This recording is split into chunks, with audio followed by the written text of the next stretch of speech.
In your role as city liaison, you need to make sure that your team's proposal responds to the primary goals in the RFP, such as providing affordable housing, or creating jobs, or historic preservation, just to name a few.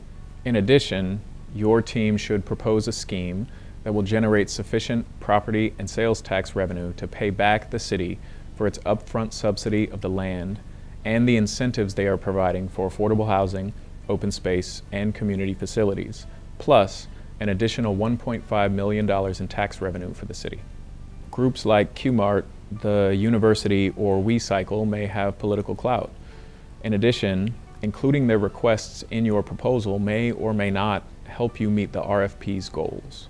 As in real life, in urban plan, one council member might believe strongly that the homeless shelter should be built beside the church, while another council member might focus strongly on environmental issues, and yet another council member might really want to see a lot of parks in your proposal.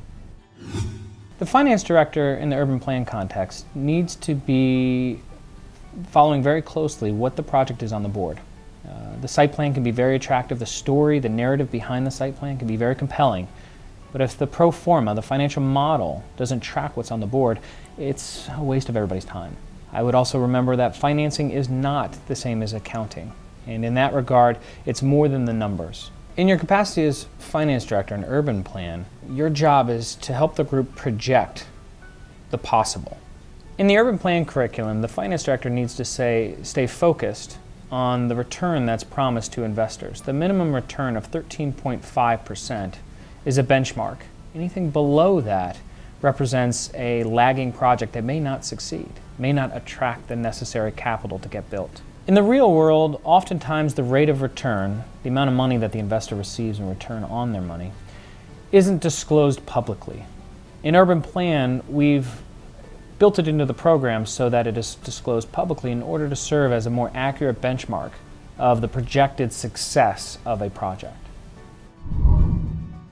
So the main responsibilities of the marketing director obviously is to understand within the program how much demand and absorption there is for each product type. That's kind of the key role, making sure that the bigger vision is there. You're coming up with what's the overall vision for this particular site, and then are the moves we're making on the board, are where we're placing things and what we're doing and how much we're doing, does it match with this vision that we're going to sell to the city council? But at the end of the day, can we market this? Is there enough demand for that residential? Is there enough demand for the retail? Am I going to have empty storefronts on the street because there's not enough demand?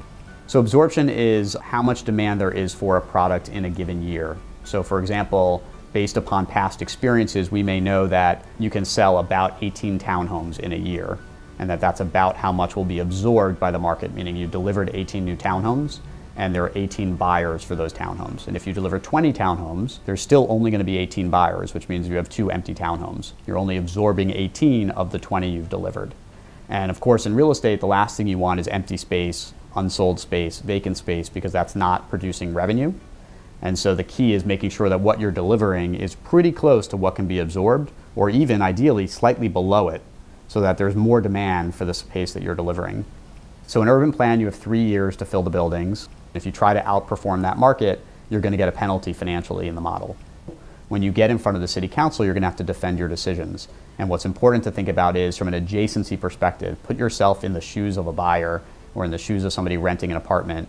What are you going to want to live near? What are you going to want to not live near? Where should the park go? Where should the retail go? The drug rehab treatment center go if you're going to have one? Should you build the homeless shelter, and where should it be? The advice I would give someone playing the neighborhood liaison role is to read each of the letters from the community. Then they'll have a better idea of which letters carry more weight, and also which constituents are voters, and also the amount of people that are behind a single letter. There's also a balance of people who have lived in Elmwood for a while, who are voters, who are very active and pay taxes in the community, versus some of the other constituents and other letter writers who are not as involved and who don't pay taxes. The important thing to remember is that it's difficult to please everyone all of the time. Frequently in projects where there's zoning, there's a question of what the community wants to see in their neighborhood, and people are really comfortable with what exists. They know what exists. And if they're not invested in what's going to be developed or part of that conversation, there's a little bit of fear. So having conversations with neighbors and community groups is really about listening. It's about hearing the components that they would like to see and are missing from their neighborhood, and seeing how we can bring that into the development to just create a better place. The site plan and its vision, as presented by the site planner, really needs to take into account the notion of placemaking, but also the experience. Together, those two things are dependent.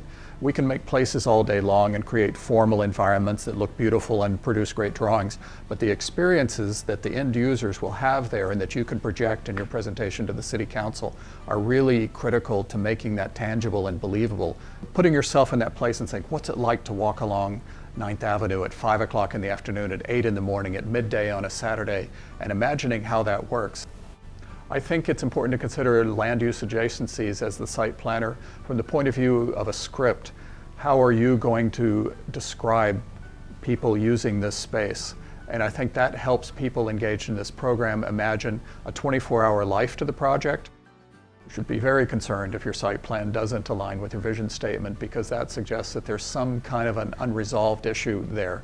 Why isn't that working right? They need to work right, and that's the way the best developments work like in real life.